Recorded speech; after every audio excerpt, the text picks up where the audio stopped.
ಸ್ಟೇಷನ್ನಲ್ಲೇ ಲಂಚ ಪಡೆದಂತಹ constable ಓರ್ವರನ್ನ suspend ಮಾಡಲಾಗಿದೆ.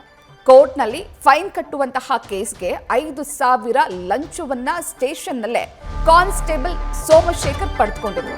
ಪುಲಕೇಶಿನಗರ ಟ್ರಾಫಿಕ್ ಠಾಣೆ ಹೆಡ್ ಕಾನ್ಸ್ಟೇಬಲ್ ಇವರು ಕಬ್ಬಿಣ ತುಂಬಿದ ಲಾರಿಯ ಚಾಲನೆ ಮಾಡಿದ್ದಂತಹ ಚಾಲಕ ಸೈಯದ್ನ ಬಳಿ ಲಂಚ ಪಡೆಯುವ ವಿಚಾರಕ್ಕೆ ಲಂಚ ಪಡೆದ ನಂತರ ಸಸ್ಪೆಂಡ್ ಆಗಿದ್ದಾರೆ. BNS 285 ಸೆಕ್ಷನ್ ಅಡಿ ಸಾರ್ವಜನಿಕ ಸಂಚಾರಕ್ಕೆ ಅಡ್ಡಿ ಕೇಸನ್ನ ಹಾಕಲಾಗಿತ್ತು.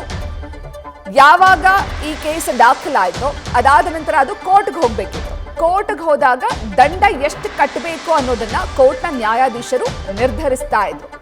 ಆದ್ರೆ ವಾಹನ ಬಿಡೋದಾಗಿ ಹೇಳಿದಂತಹ ಹೆಡ್ ಕಾನ್ಸ್ಟೇಬಲ್ 5,000 ರೂಪಾಯಿ ಲಂಚವನ್ನ ಪಡೆದಿದ್ದಾರೆ. ಲಂಚ ಪಡೆದಿದ್ದಲ್ಲಿ ತನ್ನ ಸ್ಟೇಷನ್ನಲ್ಲೇ ಲಂಚ ಪಡೆದಿದ್ದಾರೆ.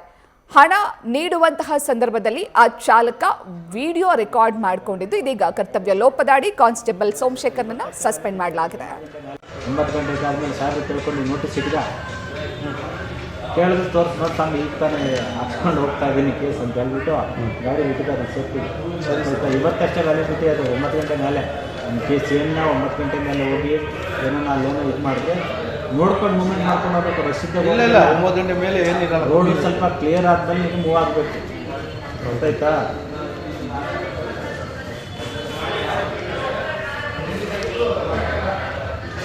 ಕಬ್ಬಿಣ ತುಂಬಿದಂತಹ ವಾಹನವನ್ನ ಚಾಲನೆ ಮಾಡುವಂತಹ ಸಂದರ್ಭದಲ್ಲಿ ಚಾಲಕ ಸೈಯದ್ ಎನ್ನುವಂತಹ ವ್ಯಕ್ತಿಯ ಮೇಲೆ ಒಂದು ಪ್ರಕರಣ ದಾಖಲಾಗಿರುತ್ತೆ. ಅಂದ್ರೆ ಸಾರ್ವಜನಿಕರ ಸಂಚಾರಕ್ಕೆ ಅವರಿಂದ ತೊಂದರೆ ಆಗ್ತಿದೆ ಎನ್ನುವ ಕಾರಣಕ್ಕೆ ಒಂದು ಕೇಸ್ ದಾಖಲಾಗಿರುತ್ತೆ. ಆ ಕೇಸ್ ದಾಖಲಾದ್ಮೇಲೆ ಕೋರ್ಟ್ಗೆ ಹೋಗಬೇಕು. ಕೋರ್ಟ್ನಲ್ಲಿ ಆ ದಂಡ ಎಷ್ಟಿದೆ, ಅವ್ರು ಎಷ್ಟು ದಂಡವನ್ನ ಕಟ್ಟಬೇಕು ಈ ಪ್ರಕರಣಕ್ಕೆ ಸಂಬಂಧಪಟ್ಟಂತೆ ಅನ್ನೋದನ್ನ ಕೋರ್ಟ್ನ ನ್ಯಾಯಾಧೀಶರು ನಿರ್ಣಯ ಮಾಡಬೇಕಿತ್ತು.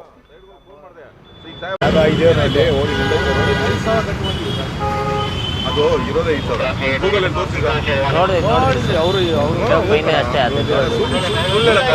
ನಾವು ತಗೋಬೇಕು ಕಾಸು. ನೀನು ನಂಬ್ತೀವೋ ಬಿಡ್ತೀವೋ? ನಾನು ಸಾಹೇಬ್ರ ಹತ್ರ ನೀನು ಪರವಾಗಿ ಕೇಳಿದೆ, ನಾನು ಕೇಸ್ ಬೇಡ ಅಂತವ್ರೆ ಏನಾದ್ರು ಅಂತ ಕೇಳಿದೆ. ಸಾಹೇಬ್ರು ಒಂದೇ ಮಾತು, ನಾನು ಕೇಳಂಗಿಲ್ಲ, ಬೈದು ಬಿಡ್ತಾರೆ ಕೆಲವು ಸರಿ. ನಾನು ಆದರೂ ನಿನ್ನ ಪರವಾಗಿ ಕೇಳೋಣ ಕೇಳಿದೆ. ನೀವು ಹೇಳಿದ್ರಲ್ಲ ಕೇಸ್ ಬೇಡ ಅಂತ.